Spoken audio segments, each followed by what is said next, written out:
Good morning to all of you. देखिए आज का टॉपिक क्या कहता है, सिद्ध कीजिए कि किसी वृत्त के। अब देखिए क्या बोलता है, अगर कोई वृत्त हमारे पास है, सपोज हम कोई वृत्त बनाते हैं, मान लीजिए कोई वृत्त हमारे पास है,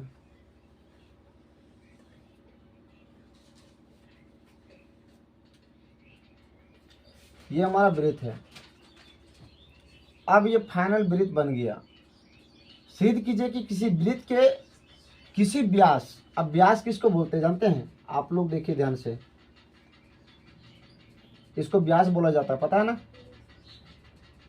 वृत्त के आधा हिस्सा को व्यास कहते हैं। अब यहाँ पर अगर हम स्पर्श रेखा खींचते हैं, समझिएगा मेरे बात को पहले, अगर हम यहाँ पे स्पर्श रेखा खींचते हैं, ठीक है, और यहाँ पे अगर हम स्पर्श रेखा खींचते हैं,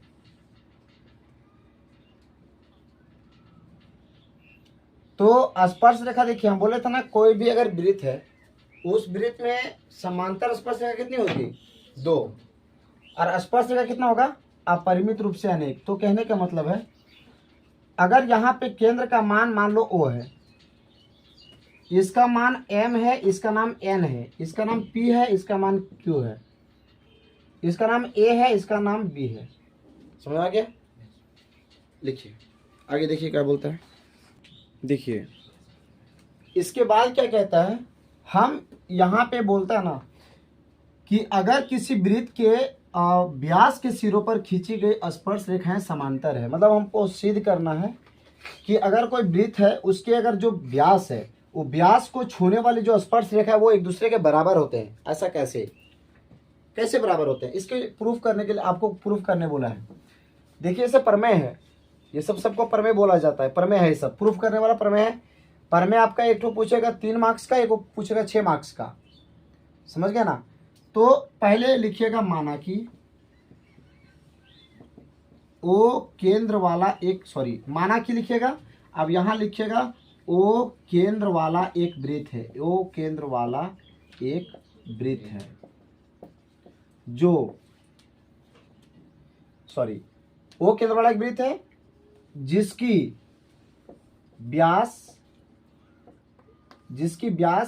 AB है तथा दो स्पर्श रेखाएं, दो गो स्पर्श रेखा है। कौन कौन? MN और PQ, MN और PQ है। क्या मेरी बात समझ में आया? कितना अच्छा लिखे कि चूंकि हम जानते हैं, माना कि ओ केंद्र वाला एक वृत्त है जिसकी व्यास AB है, AB इसका व्यास है, और MN और PQ ये क्या है? दो स्पर्श रेखाएं हैं, दो गो स्पर्श रेखा है ना। फिर क्या बोलता है, और स्पर्श रेखा नाम क्या है? MN और PQ। आप बोलिएगा यहाँ पे, तो यहाँ पे लिखेगा इसके से हमें बोले तो हमें सिद्ध करना है। क्या बोलना है? सिद्ध करना है। तो हमें सिद्ध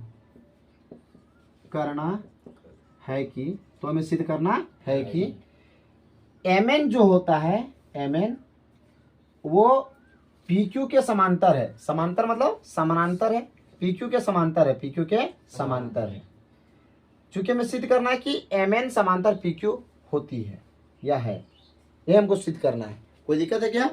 उसके बाद आप लोग यहाँ पे एक चीज देखिए, हम लोग लिखेंगे प्रमाण में, समझिएगा मेरी बात को पहले। प्रमाण में हम लोग क्या लिखे कि चूंकि हम जानते हैं, क्या बोलेंगे? चूंकि हम जानते हैं कि वृत्त के व्यास है ना, वृत्त के व्यास को स्पर्श करने वाली समांतर रेखा द्वारा समकोण कोण बनाया जाता है। मेरी बात को समझना पहले क्या बोलते हैं कि चूंकि हम जानते हैं कि कोई वृत्त है ना, अगर उसकी व्यास, हमारा ये व्यास था ना, इसके जो सिरा पर छुआ है, इसकी जो सिरा को छुआ है, इसकी सिरा जो छुआ है ना वृत्त की, वृत्त के व्यास के सिरे को, है ना, वृत्त के व्यास के सिरे को स्पर्श करने वाले समांतर रेखाएं द्वारा समकोण कोण बनाया जाता है। मतलब इसके द्वारा यहाँ पे 90 डिग्री का कोण बनाया जाता है, 90 डिग्री कोण बनाया जाता है। क्या कोई दिक्कत है क्या? फिर देखिए क्या बोलता है, जब ये 90 डिग्री बनाएगा तो आप लोग गौर कीजिए, समझ में आया समझ में, कि अगर कोई अगर जैसे अगर कोई मान लीजिए जैसे कोई वृत्त है ना, उसकी व्यास तो ये हो गया, ये व्यास द्वारा एक समांतर एक स्पर्श रेखा जो है ना, ये स्पर्श रेखा, वो स्पर्श रेखा बीच में जो छूता है उसका एंगल बनता है 90 डिग्री। कितना बनता है? 90 डिग्री। तो हम लिखेंगे कि पहला में लिखेंगे चुकी, क्या बोलेंगे? चुकी। यहाँ चुकी लिखिएगा, लिखेंगे ए बी जो लंब खड़ा है, इसको लंब बोलते हैं, खड़ा है, ये ए बी लाइन खड़ा है ना, किसके ऊपर? पी क्यू के ऊपर, तो यहाँ पर बोलेंगे पी क्यू। ए बी लंब पी क्यू। देखिए ए बी लंब है वो किस पर? ए बी जो एक लंबा है किसके ऊपर बैठा हुआ है? पी क्यू के ऊपर। क्या कोई दिक्कत है क्या? अब बताइए हम लोग क्या बोलेंगे? एंगल पी बी ए, क्या बोलेंगे?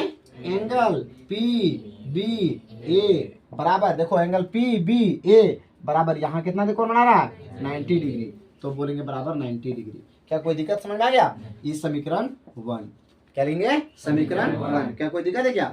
आगे देखिए क्या बोलता है, फिर बोलेंगे ये समझ आ गया। अबर बोलेंगे, अबर फिर देखिए यही वाला खड़ा है, ये भी खड़ा है जी, ये ए बी बोलो या बी ए बोल दो, कोई दिक्कत नहीं है।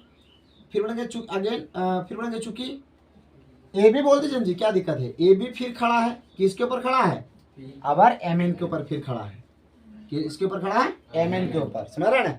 ये ए बी जो है वो खड़ा किसके ऊपर है? एम एन के ऊपर खड़ा है ना, या फिर आप बी ए भी बोल सकते हैं, बी ए खड़ा है ना जी, किसके ऊपर? एम एन के ऊपर। तो इसके द्वारा एंगल कितना बना रहा है? 90 डिग्री। जब इधर 90 बना तो इधर भी 90 चलेंगे, तो बोलेंगे एंगल एम ए बी, क्या बोलेंगे? एंगल एम ए बी बराबर 90 डिग्री। समीकरण 2। क्या कोई दिक्कत है क्या? कोई दिक्कत है क्या? आप बताइए, क्या समीकरण 1 और समीकरण 2 दोनों बराबर है? क्या समीकरण 1 और समीकरण 2 बराबर है? नहीं है बराबर, ये भी 90 ये भी 90। अब अगर एग्जांपल देखें, अगर हम इधर चलेंगे क्यू बी ए में चलते तो यहाँ पर भी 90 बन रहा है, फिर एन ए बी चलते तो इधर भी 90 बन रहा है, कोई दिक्कत नहीं है। हमारा समझ रहा है को? तो कहने का मतलब लिखेंगे समीकरण 1 और 2 से। क्या बोलेंगे? समीकरण 1 और 2 से क्या पता चला कि सर एंगल पी बी ए जो है वो बराबर है किसके? एंगल एम ए बी के बराबर है, एंगल एम ए बी के बराबर है। इसीलिए क्या बोलेंगे? इसीलिए हमारा एम एन जो हो गया, क्या बोलेंगे? एम एन जो हो गया वो समांतर है, मतलब बराबर है किसके अनुसार? किसके पास? पी क्यू के बराबर समांतर है, ये बोलेंगे प्रूव्ड, साबित होगी। ये 3 मार्क्स का क्वेश्चन बन गया। कोई दिक्कत है क्या? ये सटीक आंसर हो गया। आप इसको लिखिए, फिर आगे देखिए क्या बताते हैं। देखिए अगर इस क्वेश्चन में चाहते हैं कि आपका एक और बताते हैं, एग्जामिनर को आप मार्क्स काटने का मौका मत दीजिए, ठीक है? हम इसमें एक और थोड़ा सा एक और हिंट बता देते हैं, क्या गलत कर इसमें क्या और आपको सुधार करना है। यहाँ तक आपको बता दिए, सॉल्व करने का बहुत अच्छा तरीका बता दिए, लेकिन इसमें एक शब्द अगर आप जोड़ दीजिएगा ना तो ये क्वेश्चन और सुंदर बन जाएगा। कैसे? आप बताइए, हमारा समीकरण 1 और समीकरण 2 क्या दोनों बराबर है? बढ़िया से देख के बताइए, क्या समीकरण 1 और समीकरण 2 का मान बराबर है?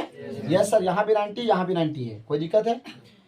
लिखिए एंगल पी ए बी जो है वो बराबर है एंगल एम ए बी के बराबर है। ये बराबर हुआ ना, कौन से विधि से बराबर हुआ? कौन से नियम के कारण? तो आप यहाँ अगर चाहते हैं तो यहाँ पे एक चीज और जोड़ दीजिए, एकांतर कोण होने के कारण। क्या बोलेंगे? एकांतर कोण, एकांतर कोण के कारण, एकांतर कोण से, एकांतर कोण से। खत्म कहानी, आपका हो गया। ये लिख पाइएगा, क्या लिख दीजिएगा? एकांतर कोण से ये दोनों बराबर है, मतलब एक ही कोण है, दोनों एक ही तरह का कोण है ना। आगे देखिए नेक्स्ट क्वेश्चन क्या बोलता है। हम लोग क्वेश्चन पे डिस्कस करते हैं, और ये हमारा टॉपिक जो है ना क्वेश्चन का, वो बहुत अच्छा क्वेश्चन है, लेंदी क्वेश्चन नहीं है, याद रखिएगा। अभी हमारे पास टॉपिक क्या कहता है जी? 2 सकेंद्रीय वृत्त। अच्छा, 2 सकेंद्रीय, सकेंद्रीय मतलब समझते हैं? नहीं समझते हैं? एक ऐसा एक ही केंद्र से खींचा गया 2 वृत्त, एक छोटा और एक बड़ा। कहने का मतलब है एक बड़ा वृत्त बन गया मेरा, वृत्त थोड़ा अजीब सा बनता है मेरे पास बोर्ड में, कॉपी नहीं है ना जी, परकाल यहाँ पे लगेगा थोड़ी ना। चलिए ठीक।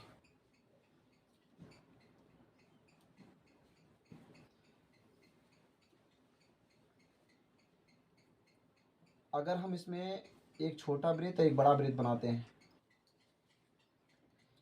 देखिए इसमें दो सकेंद्रीय वृत्त, मतलब एक ही केंद्र से, एक वो छोटा वृत्त पहले खींचे फिर एक बड़ा वृत्त खींचे, एक ही केंद्र से दो सकेंद्रीय वृत्त, वृत्तों की त्रिज्याएं एक 5 सेंटीमीटर है और एक 3 सेंटीमीटर है। क्या बोला है? एक 5 सेंटीमीटर है, एक और 3 सेंटीमीटर। मेरी बात को समझना, बड़ा त्रिज्या अगर बड़ा वृत्त है तो बड़ा त्रिज्या होगा, छोटा वृत्त है तो छोटा त्रिज्या होगा। क्या बात सही है गलत है? आप मान लीजिए ये बड़ा त्रिज्या है भाई, ये बड़ा वृत्त है भाई, हम ये बड़ा वृत्त में, अच्छा ये लाइन जो छू रहा है ये ओ है और ये ए है।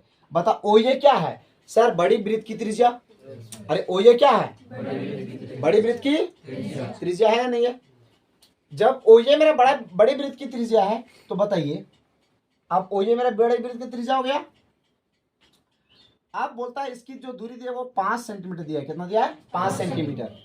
अब छोटी वृत्त, क्या बोला है? छोटी वृत्त। छोटी वृत्त हम लोग मान लेते हैं, जैसे अगर हम एग्जांपल के तौर पे समझेंगे तो एक हम ले लेते हैं, चलिए बड़ी वृत्त पहले बोला ना, चलो छोटी वृत्त और बड़ी वृत्त हम ऐसे डिफाइन करते हैं इसको, ताकि आप लोग को फिगर सही समझ में आएगा। ठीक है,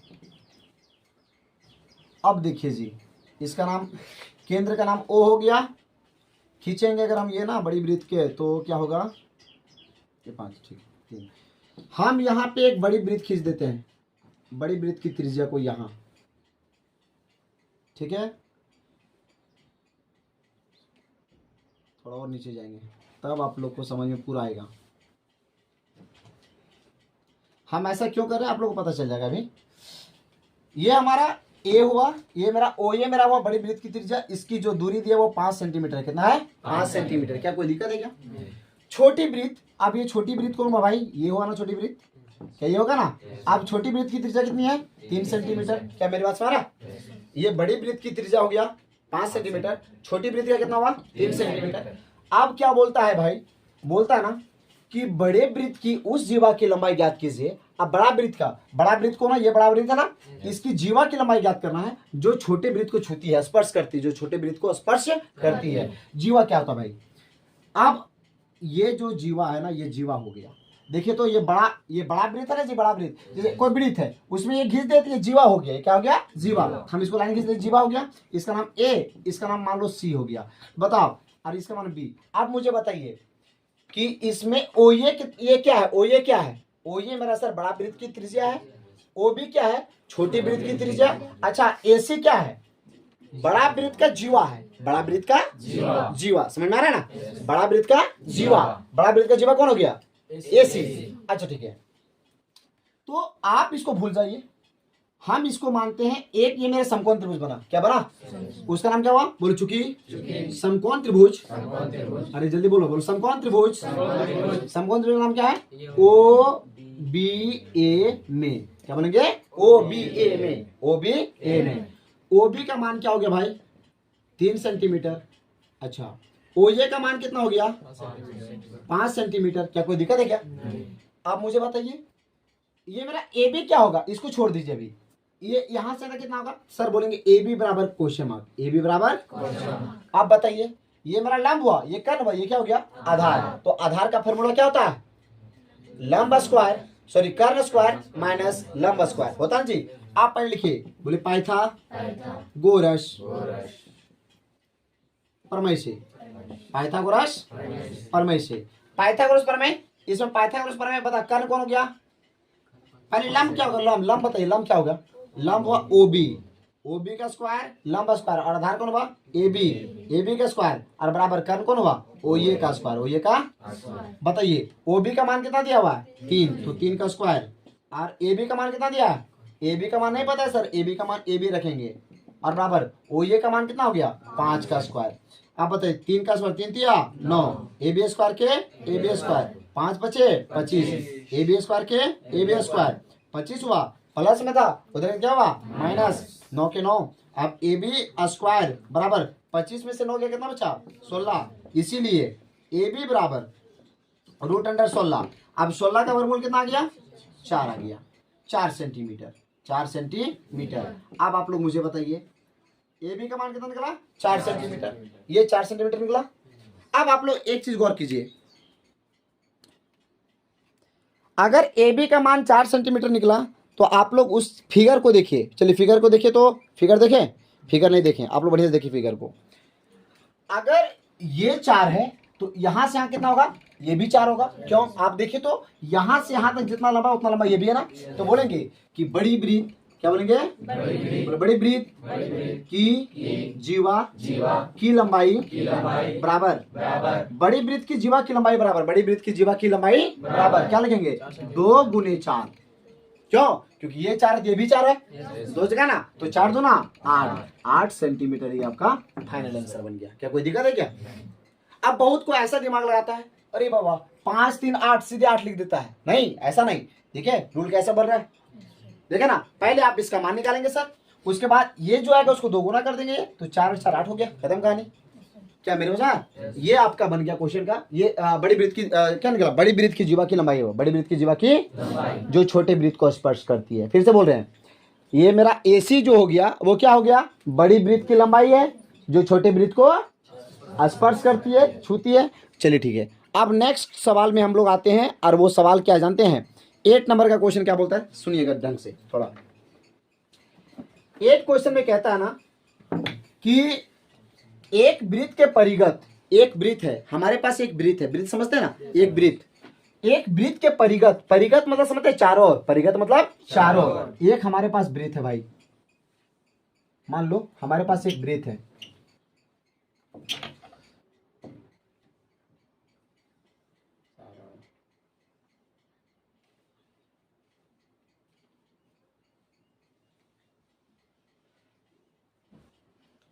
ये हमारा एक वृत्त हो गया, सपोज दैट ये हमारा वृत्त हो गया, और ये वृत्त का सेंटर हो गया, केंद्र हो गया, ठीक है।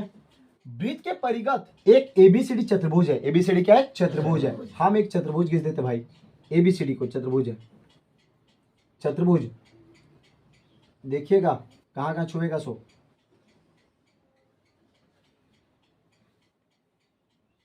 आप लोग फिगर बढ़िया बनाइएगा ना, तो बढ़िया एक ही जगह छुएगा, ठीक है। मेरा थोड़ा फिगर लेंदी दिख रहा है आप लोग को, देखिएगा, ज्यादा पेचीदा नहीं बनना है क्वेश्चन को, एकदम नॉर्मल क्वेश्चन समझाना है और समझ भी जाना आप लोगों को। एक हमारे पास क्या वृत्त है, उस वृत्त का नाम क्या था, O केंद्र वाला एक वृत्त है, O केंद्र वाला एक वृत्त है। इसका नाम दे देते हैं हम लोग, चलो अपने से मानते हैं A, इसका नाम B, इसका नाम C, इसका नाम D। क्या कोई तकलीफ है क्या, मेरे पास है। ABCD क्या हो गया, क्या हो गया, ABCD क्या है, चतुर्भुज है। ABCD क्या है, बोलिए बोले, चूंकि माना कि, यहाँ लिख दो मैंने चो, बोले चूंकि माना कि, यहाँ पे लिखिएगा बाद, माना के बाद कॉमा दीजिएगा, यहाँ लिखिएगा बोले O केंद्र वाला एक वृत्त है। माना कि O केंद्र वाला एक वृत्त है, माना कि O केंद्र वाला एक वृत्त है, जो क्या बोलेंगे, जो सॉरी, या फिर बोले जिसके, क्या बोलेंगे, जिसके परिगत, जिसके परिगत चतुर्भुज, क्या बोलेंगे, चतुर्भुज,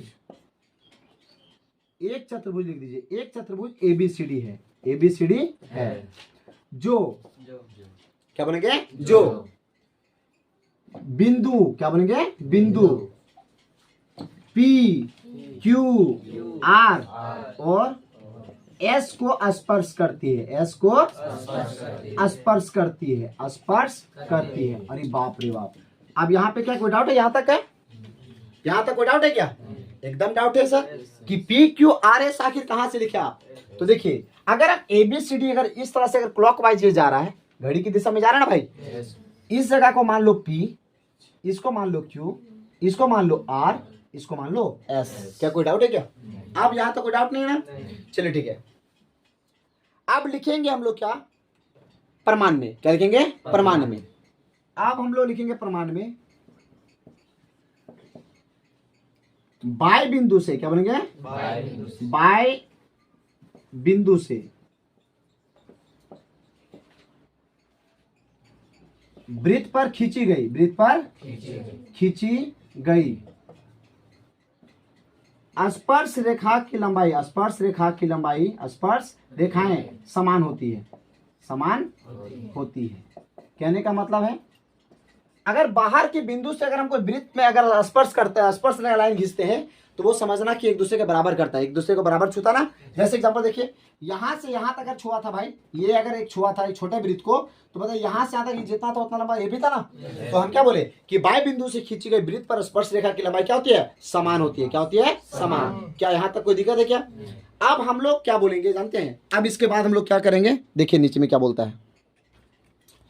फिगर को कभी माइंड से मत हटाना, फिगर अगर हटाया जहां तहां तुमको दिमाग से हटा देगा, ये क्वेश्चन भी तुमको इग्नोर करेगा।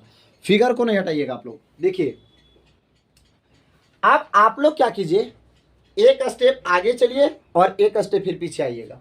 कोई दिक्कत है क्या? देखिए क्या करता है। चलिए अब देखिए इसमें क्या बोलता है। एक जरा सा क्वेश्चन देख लीजिएगा थोड़ा सा।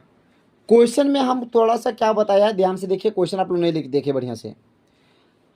हम माना कि तक तो ठीक लिखे, सब कुछ बढ़िया था, सब कुछ ठीक ठाक चल रहा था, लेकिन यहाँ पे क्वेश्चन में कुछ बोला था कि सिद्ध कीजिए कि AB प्लस CD और बराबर AD प्लस BC होता है। तो हम यहाँ पे नहीं लिखे, तो अब लिखिएगा यहाँ पे क्या लिखेगा, तो हमें सिद्ध करना है। क्या लिखेगा? तो हमें सिद्ध करना है कि, तो हमें सिद्ध करना है कि, क्या सिद्ध करना है कि AB प्लस CD बराबर होता है वो AD प्लस BC के बराबर होता है, AD प्लस BC के बराबर होता है। ये हमें सिद्ध करना बोला ना, तो हमें सिद्ध करना है। उसके बाद प्रमाण में हम लोग लिखेंगे।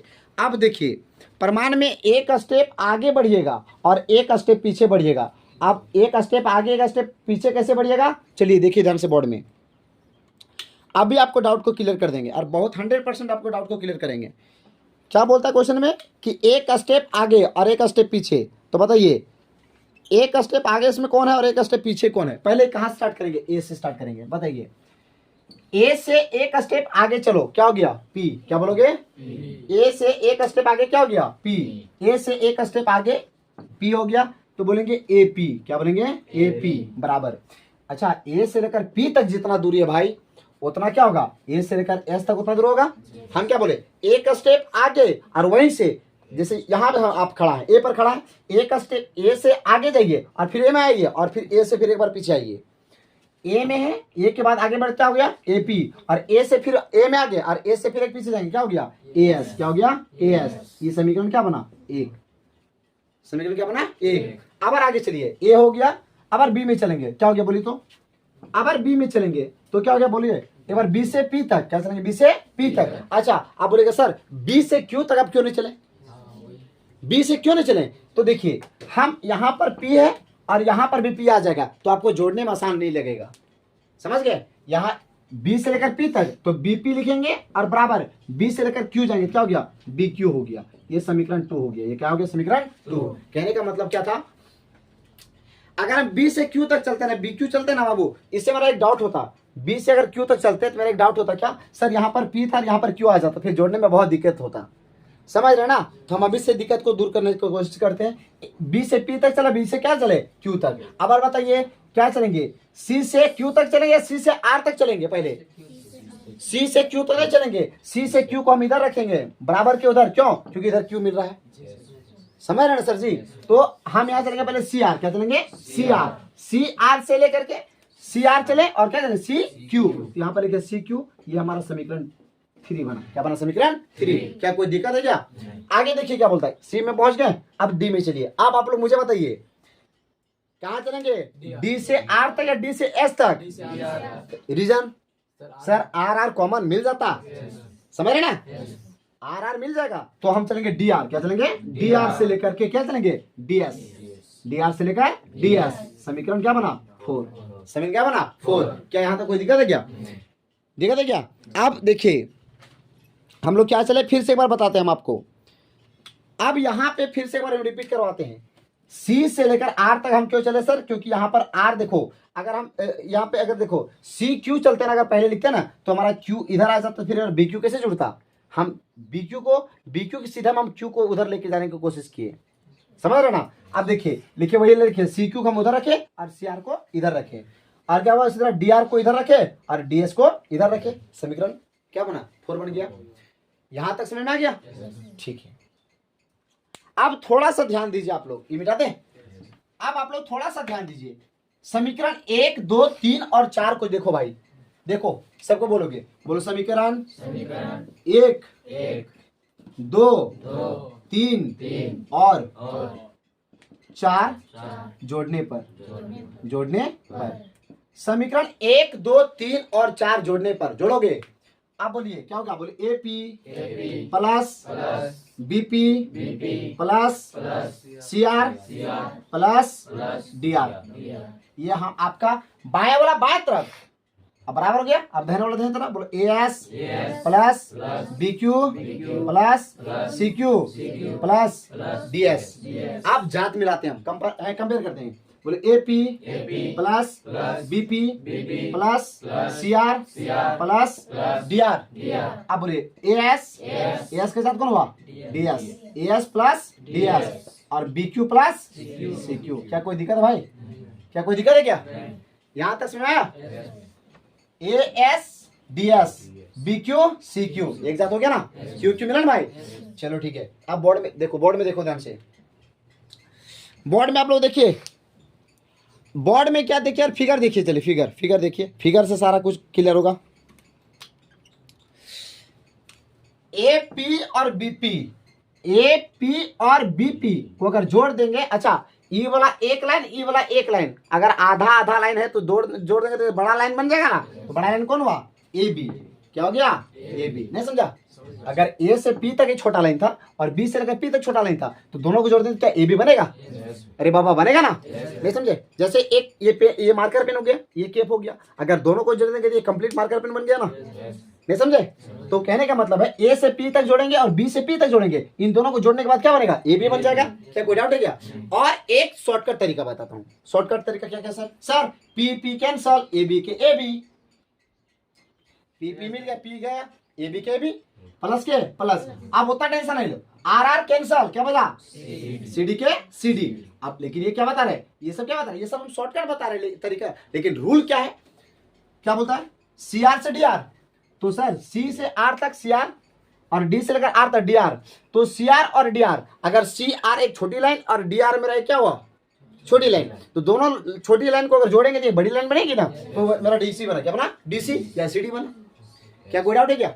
उसके बाद बताओ आगे क्या हुआ, एएस और डीएस क्या होगा, एएस डीएस, एएस और डीएस क्या बनेगा, बोलो तो एडी। क्या बनेगा, एडी। और प्लस अब क्या होगा, अब बताइए तो क्या हुआ, बीक्यू और सीक्यू। क्या है sir BQ CQ, sir BQ और सीक्यू मिलके क्या बनेगा, बीसी।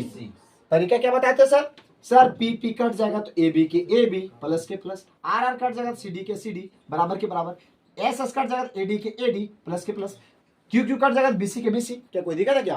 अब आपको ये प्रूव करना बोला था ना जी कि A B plus C D बराबर ए डी प्लस बीसी हुआ। तो बोलेंगे क्या बनेंगे, P R O B E D proved, हो गया साबित। 3 नंबर का क्वेश्चन बन गया। कोई डाउट है क्या? फास्ट कीजिए। हेलो डियर, इससे पहले आपने क्वेश्चन नंबर 8 देखा था। आप बोलिएगा सर आंसर इतना बन गया तुरंत, नहीं बना, आंसर नहीं बना सेम, लेकिन क्वेश्चन का आंसर एकदम हूबहू उसी तरह बनेगा। देखिए और मैं एक बात बताता हूँ, ओपन मैं बताता हूँ, ऑनलाइन ऑफलाइन दोनों बच्चे सुन लीजिए ध्यान से। आप लोगों को एग्जाम में जो सवाल आएगा ना, मैं जितना पढ़ा रहा हूँ उतना आप लोग पढ़ लीजिए, इससे एक भी प्रश्न आपके एग्जाम में बाहर से नहीं पूछेगा। अगर कहीं लिखना है तो लिख लो, इससे सवाल एक भी बाहर एग्जाम में नहीं पूछेगा। और मैं ना बस 11 क्वेश्चन मैं बताऊंगा, बस यही क्वेश्चन मैं बताऊंगा, उसके बाद ये चैप्टर आपका एंड हो गया, खत्म हो गया, 10.2 खत्म हो गया। इससे बाहर से सवाल नहीं पूछेगा, समझ गए? एक परमेय रहेगा 10.3 का परमेय और 10.2 का परमेय। मैं इस परमेय को बहुत जल्दी मैं इसको अपलोड करूंगा, बताऊंगा परमेय। और लेकिन ये सब बहुत इंपॉर्टेंट है, इससे बाहर सवाल नहीं पूछेगा। सुनिए क्या बोलता है। अभी आप लोगों को क्वेश्चन नंबर 8 के बाद क्वेश्चन नंबर 11 एकदम सेम एकदम उसी तरह बनेगा। कुछ कुछ बदलना है बे, बस केवल कुछ कुछ बदलना है। अब वो क्या बदलाव करना है, ध्यान से देखिए क्या बोलता है। सिद्ध कीजिए कि किसी वृत्त के परिगत समांतर चतुर्भुज है। समांतर चतुर्भुज समझते हैं, समांतर चतुर्भुज है ना, समांतर चतुर्भुज है। तो पहले बोलेंगे एक वृत्त है सर, इसका नाम ओ हो गया, इसमें एक चतुर्भुज हो गया ए बी सी डी, एक समांतर चतुर्भुज है। अब इसमें एगो पी हो गया, एगो क्यू हो गया, एगो आर हो गया, एक एस हुआ। जो एक वृत्त को छूने वाला परिगत है ना समांतर चतुर्भुज, ये जो समांतर चतुर्भुज है ना, जो वृत्त को छू रहा है ना, उसी बिंदु को पी क्यू आर एस बोला गया। भाई क्या कोई डाउट है क्या?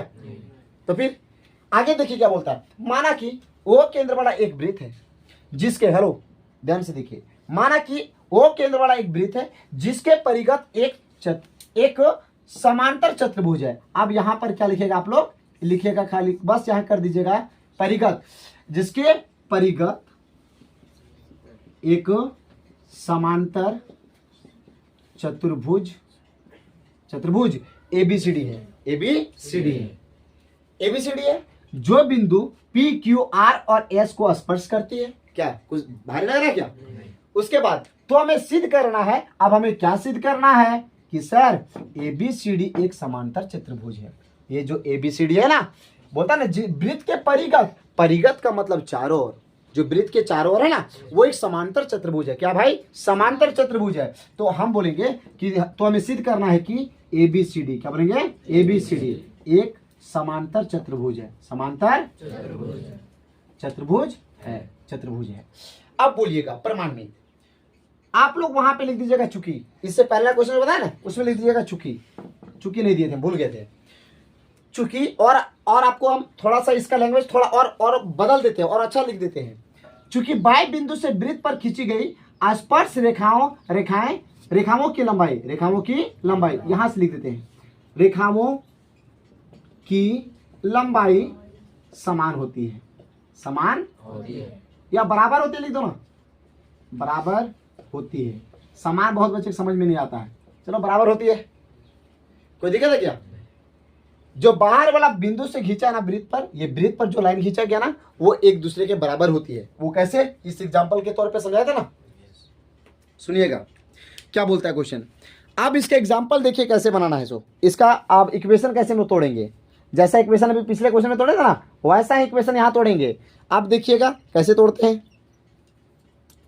बोलिए क्या क्या टूटेगा। पहले एक स्टेप बोले ना, आप पहले ए पर जाइए, ए पर खड़ा हो गए क्योंकि आप ए से स्टार्ट किया ना, ए से बिंदु लिखना स्टार्ट हो गया ना, ए पे जाइए, ए पर खड़ा होइए, ए से एक कदम आगे चलो और फिर ए पर आ जाओ, फिर एक कदम ए से पीछे चले जाओ। जी सर, ए से लेकर पी तक है और फिर ए से लेकर एस तक। तो सर एपी बराबर एस, कि सर एपी जितना लंबा है उतना एस के लंबाई के बराबर है। एपी जितना लंबा है वो एस के बराबर है।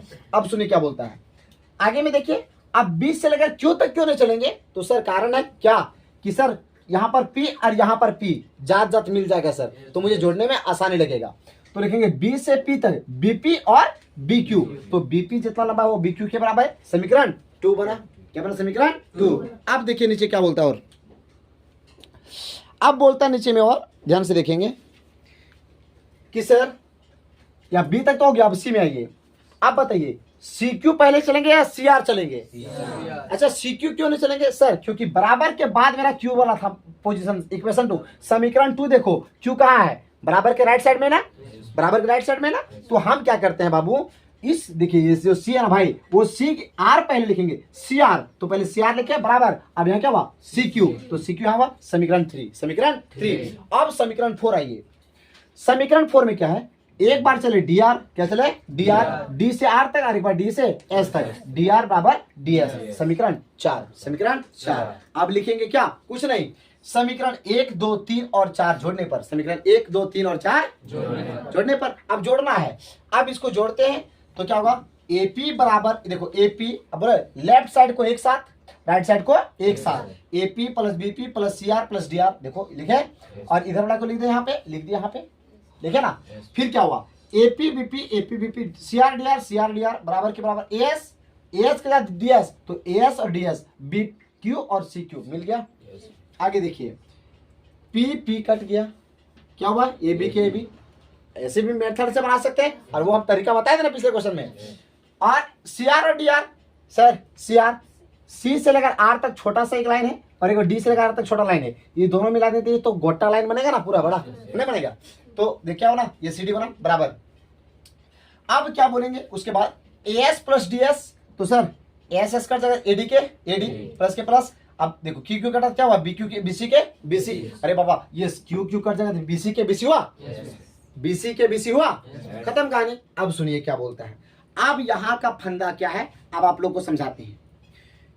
फिगर देखो भाई, हम लोग क्या बोल सकते हैं ये चीज को कि ए बी जितना लंबा लाइन है, ध्यान से देखोगे, फिगर पहले देखोगे थोड़ा सा, हेलो सबको देखिए फिगर को थोड़ा सा, क्या बोलता है, एपी जितना लंबा लाइन है, क्या ये सीडी के बराबर नहीं है?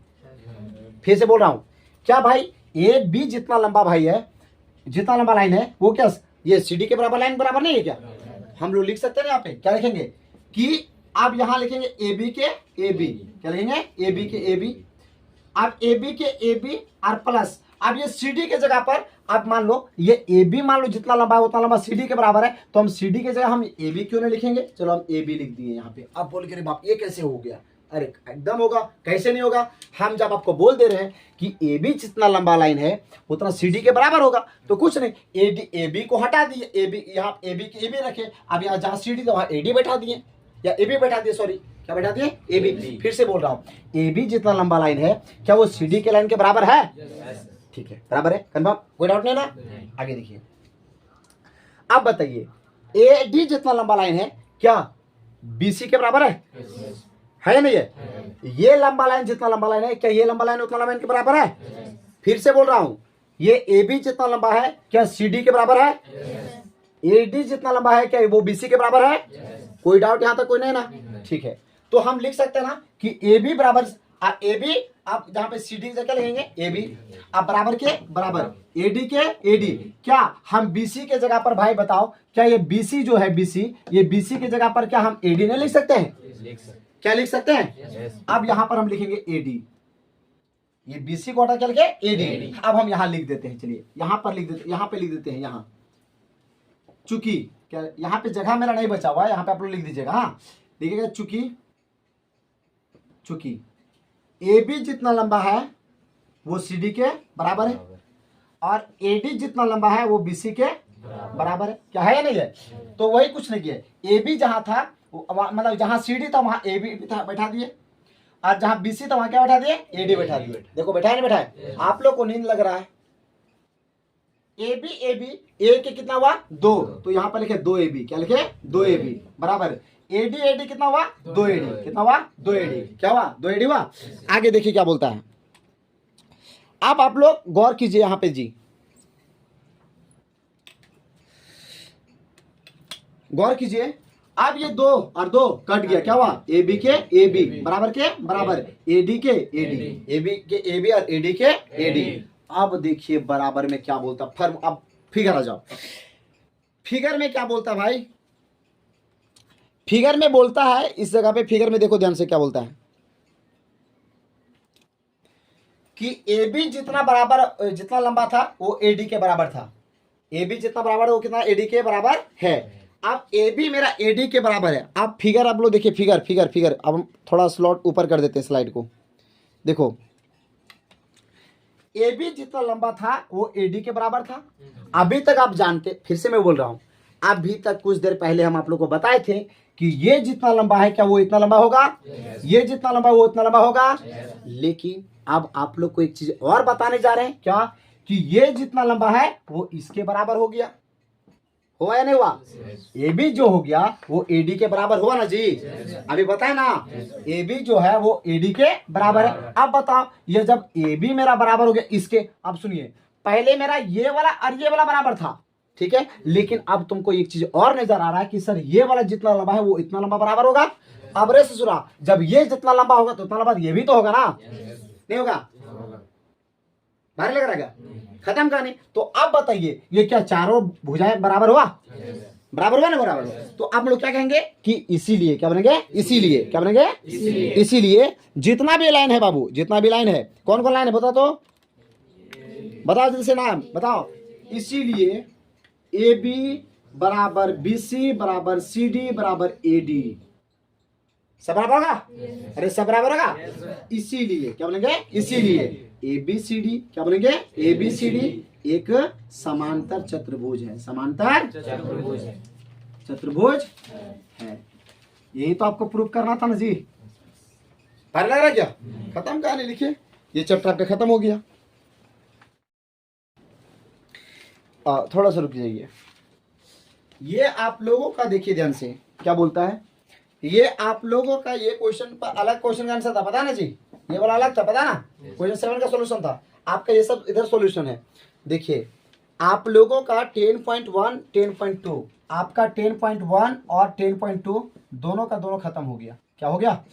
इसमें ये क्या था, सुपर गैस क्वेश्चंस था। जितना भी क्वेश्चंस आपके एग्जाम ओरिएंटेड क्वेश्चन है, जितना भी रिलेटेड क्वेश्चन है, एकदम सुपर गैस क्वेश्चन बता रहा हूं मैं। समय कम है इसलिए मैं जल्दी से बता रहा हूं, ताकि जल्दी से मैं मैथ को रिकवर कर पाऊं। ठीक है, कवर मैं जितना जल्दी कर लूंगा उतना मेरे लिए बेहतर है। 10.1 10.2 आपका कंप्लीट हो गया। अब हम आप लोगों को एक बेसिक क्लास हम आप लोग को देंगे बहुत अच्छा, जिससे आपका एग्जाम में एक प्रश्न पक्का पूछेगा, वो भी ऑब्जेक्टिव टाइप में। अगर एग्जाम रहा तो ऑब्जेक्टिव में पूछेगा, लेकिन 1 नंबर का क्वेश्चन वो पूछेगा तो पूछेगा, 100% है वो सवाल एग्जाम में पूछेगा। मैं उसको इसके बाद में वीडियो जो अपलोड करूंगा वो वही क्वेश्चन रहेगा। और वो क्षेत्रमिति का क्वेश्चन है, जैसे पूछेगा जी आर त्रिज्या वाले वृत्त का क्षेत्रफल ज्ञात कीजिए। अभी तक आप बचपन से पढ़ते आ रहे थे कि 7 सेंटीमीटर त्रिज्या वाला वृत्त का क्षेत्रफल ज्ञात कीजिए, लेकिन वहां बोल रहा आर त्रिज्या वाले वृत्त का क्षेत्रफल ज्ञात कीजिए। तो देखिए ये लॉजिक क्या है, जो आपका फॉर्मूला रहता है वही आपका आंसर बनता है। तो देखिएगा आपको हम सारा चीज बताएंगे किसी चीज की डिटेल करके, इसके बाद का वीडियो में बताऊंगा। तो ठीक है, आज यहीं तक, मिलते हैं नेक्स्ट वीडियो के साथ। Thank you very much.